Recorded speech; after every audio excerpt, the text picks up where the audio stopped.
Estamos aqui na Chácara Sucupira com o Luciano, que faz um trabalho com cacau biodinâmico. E a gente está dentro do sistema agroflorestal que ele está manejando há muitos anos. Luciano, conta pra gente como é que foi chegar nesse caminho, nesse trabalho. Para você ter uma ideia, isso aqui era capim dessa altura e nenhuma árvore. Então a gente criava algumas vacas, um problema ambiental muito grave, porque é uma região que dá muitas pragas e doenças. Então era muito da pobreza. E de repente a gente faz essa transformação, voltando às nossas origens cacaueiras, de ser o lugar mais especial do mundo ainda para a produção de cacau aqui no sul da Bahia. Porque o cacau gosta de muita água, ele é da floresta.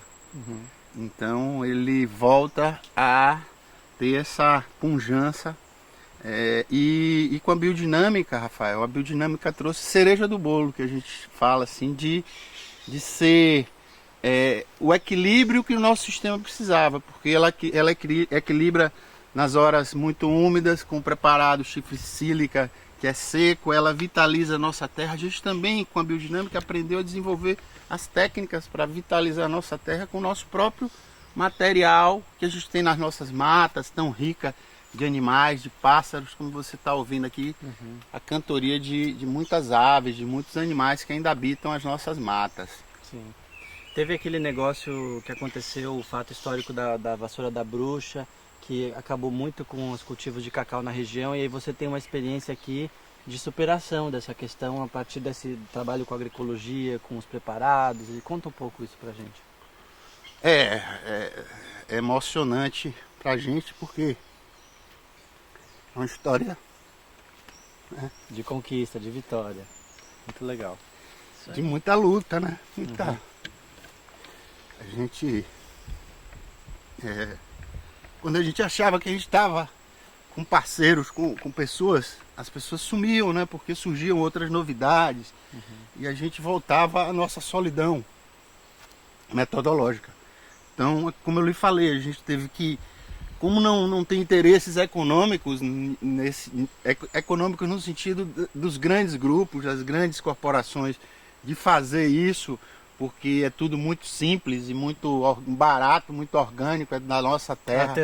Artesanal, gerando muitos empregos. A gente gera 9 empregos aqui. 9 famílias vivem em torno de 11 hectares de frutas, de cacau, de cupuaçu, de banana, A gente tem uma riqueza de frutas aqui. A gente agora está na época do rambutão, do limão, da laranja, da tangerina, da jaca. Eu digo sempre, é um dos lugares mais ricos do mundo. Então não tem necessidade de ter escassez num lugar desse aqui. É só a gente trabalhar com consciência, eu acho. Acho que está faltando consciência para nosso povo, assim, para incentivar esse tipo de sistema, para a gente poder multiplicar isso. As universidades precisam aderir, a entender rapidamente, porque a gente não tem muito tempo. Nós somos um dos últimos lugares no Nordeste que ainda fornece água para o sistema de circulação da água. Por quê? Por conta da nossa cabruca, que é esse ambiente que a gente vive aqui, onde a árvore está em cima, a gente tem um pé de cacau aqui no meio, embaixo nós temos milhares de ervas que a gente usa primeiro para enriquecer o nosso solo. Segundo, a gente usa como medicina, como alimento, coisas que a gente tem que ir descobrindo também e valorizando, porque esse é o nosso futuro, essa é a nossa riqueza. Maravilha. E se a gente for olhar assim para a confiança, para a esperança, para esse trabalho que semeia, né, para o futuro, qualidade de vida, preservação do solo, água, reflorestamento, o que você vê como assim a meta, como o caminho, seja desafio, seja as conquistas que a gente tem? Qual que é o seu recado para o futuro da agricultura? Eu acho que é preciso fazer tudo isso. Agora, eu acho que é preciso fazer tudo isso voltando ao pensamento do desenvolvimento sustentável. Não adianta ser um desenvolvimento sustentável que eu esqueço do meio ambiente, esqueço das questões sociais. Eu tenho que ter um lugar feliz, morar num paraíso. Por que a gente não pode morar num paraíso? Como você vê aqui, como diz a música, estou a 2 passos do paraíso, né? Então faltam algumas coisas, mas muita coisa já é paradisíaco. Você tem um rio vivo, você tem um lugar que a nascente é pura, que a água está preservada, que secou outros ambientes, mas o nosso não secou. Então, projetos que a gente precisa ampliar, de sair da mentalidade apenas economicista. Imagine quanto custaria para mim se eu não tivesse pensado em preservar minha água. Quanto que isso ia custar para a chácara das Sucupiras? Comprar água, ter que trazer água de fora. Então a gente tem um sistema vivo, a gente consegue ter qualidade, a gente consegue ter um sistema feliz, eu acho.